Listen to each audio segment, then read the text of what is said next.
Oke, biar lebih paham kita lihat dulu Google Foto punya saya. Nah, banyak sekali foto dan video saya yang telah saya hapus. Ketika dicek di bagian item terhapus, item-item tersebut belum sepenuhnya terhapus karena masih tersimpan di cloud hingga 60 hari. Lepas dari 60 hari, baru item-item ini terhapus dari perangkat HP kita. Hal ini dikarenakan pencadangan Google Fotonya diaktifkan. Untuk menonaktifkan pencadangan Google Foto, silakan buka Google Fotonya.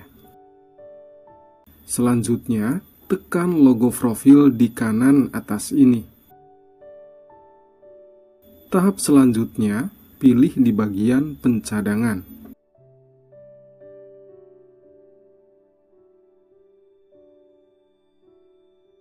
Terakhir, nonaktifkan di bagian cadangkan foto dan video di perangkat ini secara otomatis, yaitu dengan menggulirnya ke bagian kiri.